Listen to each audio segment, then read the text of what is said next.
పురాణీ హవేలీ, అక్కడ దాగున్న ఓ భయంకరమైన శాపం గురించిన కథ ఇది. ఈ కథ మొదలవ్వడమే ఓ హెచ్చరికతో. 100 ఏళ్లకోసారి ఓ దుష్టశక్తి నిద్రలేస్తుందట. మన కథలోని రిహాన్, నేహా ప్రశాంతత కోసం ఓ పాత హవేలీకి వస్తారు. కాని వాళ్లకి దొరికింది శాంతి కాదు. ఓ రోజు ఓ వింత శబ్దం వినిపించింది. అదే వాళ్ల జీవితాల్ని మార్చేస్తుందని రిహాన్కి తెలీదు.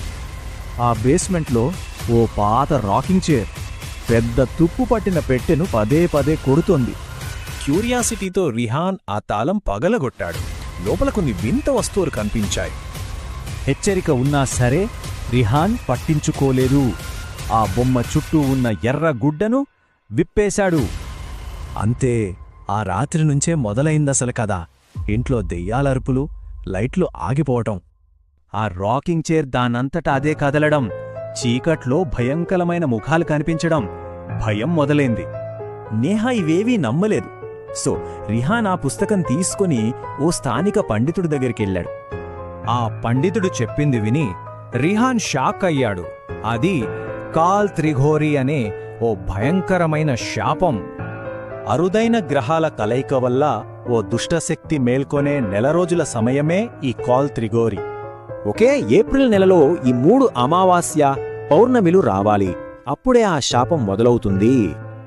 100 ఏళ్ల క్రితం ఇదే కాల్ త్రిఘోరీ వల్ల 500 మంది ఉన్న ఒక గ్రామం మొత్తం నాశనమైపోయిందట. దానికి కారణం కూడా ఇదే బొమ్మ, ఓ మంత్రగత్తె. దీన్ని ఉపయోగించి చావును సృష్టించింది.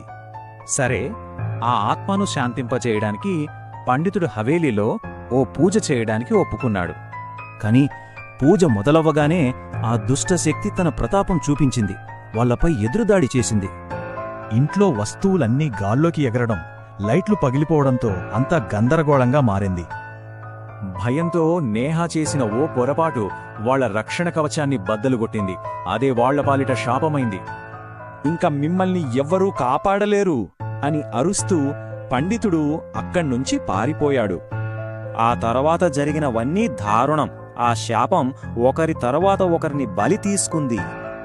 హవేలీ నుంచి అరుపులు విని గ్రామస్తులు వెళ్లారు. కాని లోపల నిశ్శబ్దం, రక్తపు మరకలు తప్ప ఏమీ లేవు. గోడల మీద రక్తంతో ఒకే ఒక్క మాట రాసి ఉంది, కాల్ త్రిఘోరీ. పోలీసులకు రిహాన్, నేహాల శవాలు దొరికాయి. కాని ఆ పెట్టె, ఆ శాపగ్రస్తమైన బొమ్మ మాయమయ్యాయి. ఈ కథ కాల్ త్రిఘోరీ అనే సినిమా ప్రమోషన్లో భాగం. మళ్ళీ ఆ శక్తి మేల్కొంటే ఏం జరుగుతుంది?